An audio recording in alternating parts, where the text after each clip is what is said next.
हिंदू धर्म शास्त्रों में गणेश चतुर्थी का विशेष महत्व बताया गया है। पौराणिक मान्यताओं के अनुसार इस दिन भगवान गणेश का जन्म हुआ था।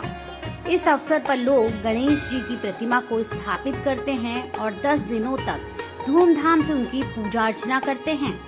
10वें दिन अनंत चतुर्दशी पर गणपति की मूर्तियों का विसर्जन हो जाता है। इस वर्ष चतुर्थी तिथि की शुरुआत 18 सितंबर को दोपहर 2:09 पर होगी और इसका समापन 19 सितंबर को दोपहर 3:13 पर होगा। उदय तिथि के आधार पर गणेश चतुर्थी 19 सितंबर को मनाई जाएगी। गणेश प्रतिमा की स्थापना का शुभ मुहूर्त 19 सितंबर को सुबह 11:45 से दोपहर 1:15 तक है। गणपति की अनुमति के बिना किसी भी देवता का कोई भी दिशा से आगमन नहीं हो सकता। इसीलिए किसी भी मंगल कार्य या देवता की पूजा से पहले गणपति पूजन किया जाता है। गणपति द्वारा सर्व दिशाओं के मुक्त होने पर ही पूजित देवता पूजा के स्थान पर पधार सकते हैं। इसी विधि को महाद्वार पूजन या महागणपति पूजन कहते हैं। आप भी इसी विधि विधान के साथ अपने घर पर गणेश जी को स्थापित कर सकते हैं। हाँ, इस दौरान आपको कुछ बातों का ध्यान रखना चाहिए। अगर आप घर में पहली बार मूर्ति स्थापित कर रहे हैं तो ध्यान रखें कि गणेश की मूर्ति की सूंड बाईं ओर होनी चाहिए। कई लोग माँ गौरी और भगवान गणेश को एक साथ पूजते हैं, इसलिए घर में स्थापित की जाने वाली मूर्ति की सूंड की दिशा का ध्यान अवश्य दें। गणपति जी की मूर्ति ऐसे स्थापित करनी चाहिए कि बप्पा की पीठ किसी भी कमरे की ओर न हो, सिर्फ उनके मुंह के दर्शन ही होने चाहिए। ऐसा माना गया है कि उनकी पीठ के पीछे दरिद्रता का निवास होता है। भगवान की मूर्ति को कभी भी घर में बिना दिशाओं के ज्ञान के ना रखें। खासकर गणपति जी की मूर्ति को भूल कर भी कभी दक्षिण दिशा की ओर स्थापित ना करें। कोशिश करें मूर्ति को पूर्व या पश्चिम की ओर स्थापित करें। इससे बप्पा आपकी मनोकामना पूरी करेंगे। घर में बप्पा को लाने से पहले ही उनकी स्थापना की जगह बना लें। कभी भी सीढ़ियों के नीचे भगवान की मूर्ति को स्थापित ना करें, क्योंकि सारा दिन सीढ़ियों से ऊपर नीचे आते जाते रहेंगे और धर्म के अनुसार ये ईश्वर का अपमान है। गणेश पूजा करने के 4 मुख्य रिवाज होते हैं। इसमें सबसे पहला रिवाज त्योहार के पहले दिन घर में मूर्ति की स्थापना के साथ शुरू होता है। इसके बाद गणेश जी की 16 रूपों की पूजा की जाती है। तीसरे रिवाज में गणेश भगवान की प्रतिमा को स्थानांतरित किया जाता है और इसके आखिरी रिवाज में इस प्रतिमा को विसर्जित किया जाता है। इसे ही गणपति विसर्जन के रूप में मनाया जाता है। व्रत विधान की अब पूरी जानकारी भी आपको दे देते हैं। सबसे पहले गणेश जी को उनकी जगह पर रखें और उन्हें साफ करें। फिर भगवान विघ्नेश के सामने बैठकर ब्राह्मणों से मंत्र पाठ कराएं। भगवान शंकर जी, पार्वती जी और गणेश जी की पूजा करके सभी पितरों और ग्रहों को याद करें और उसके बाद उन सभी की पूजा करें। कलश स्थापित करके उसमें सप्त मृत्तिका, गुग्गल आदि द्रव्य और सुगंधित पदार्थ डालें। शंकर जी, पार्वती जी और गणेश जी को पहले पंचामृत से और फिर शुद्ध जल से स्नान कराएं। शंकर जी, पार्वती जी और गणेश जी को उनके सिंहासन में बिठाएं। फिर उन्हें यज्ञोपवीत पहनाएं।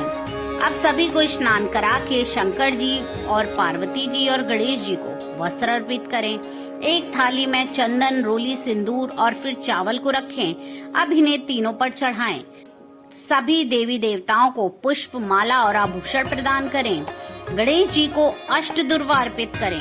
अब गणेश जी को मिष्ठान का भोग लगाएं। गणेश जी को मोदक और बूंदी के लड्डू अति प्रिय हैं, उनका भोग अवश्य लगाएं। उसके पश्चात ऋतुफल अर्पित करें और उसके साथ पान, लौंग, इलायची और दक्षिणा चढ़ाएं। फिर गणेश जी और शंकर जी की आरती करें। जो लोग मूर्ति स्थापित करें वे विसर्जन वाले दिन हवन अवश्य करें। अब आपको गणेश चतुर्थी की कथा सुनाते हैं। एक बार भगवान शंकर और माता पार्वती नर्मदा नदी के पास बैठे थे। वहाँ देवी पार्वती ने भगवान भोलेनाथ से समय व्यतीत करने के लिए चौपड़ का खेल खेलने को कहा।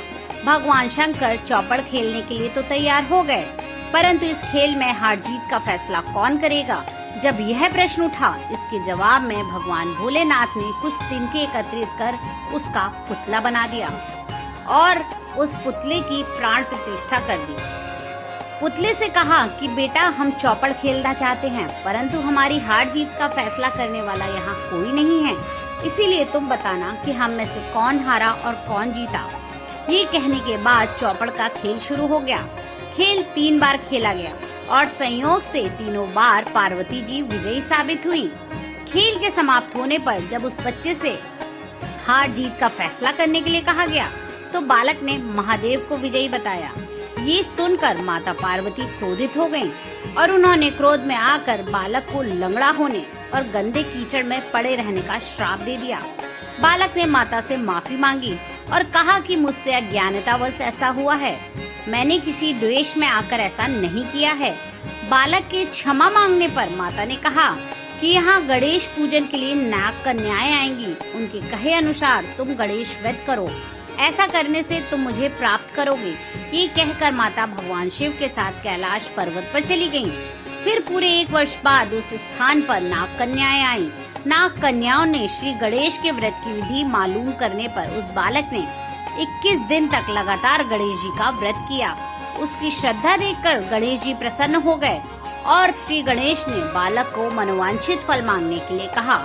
बालक ने कहा कि विनायक, मुझ में इतनी शक्ति दीजिए कि मैं अपने पैरों से चलकर अपने माता पिता के साथ कैलाश पर्वत पहुंच सकूं और वह ये देख के प्रसन्न हो। बालक को ये वरदान दे श्री गणेश अंतर्ध्यान हो गए।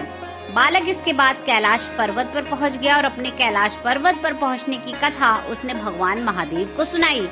उस दिन से पार्वती जी शिव जी से विमुख हो गयीं। देवी के रुष्ट होने पर भगवान शंकर ने भी बालक के बताए अनुसार श्री गणेश का 21 दिनों तक व्रत किया। इसके प्रभाव से माता के मन से भगवान भोलेनाथ के लिए जो नाराजगी थी वह समाप्त हुई। ये व्रत विधि भगवान शंकर ने माता पार्वती को बताई। ये सुन माता पार्वती के मन में भी अपने पुत्र कार्तिकेय से मिलने की इच्छा जागृत हुई। माता ने भी 21 दिन तक श्री गणेश का व्रत किया और दुर्वा, पुष्प और लड्डुओं से श्री गणेश जी का पूजन किया।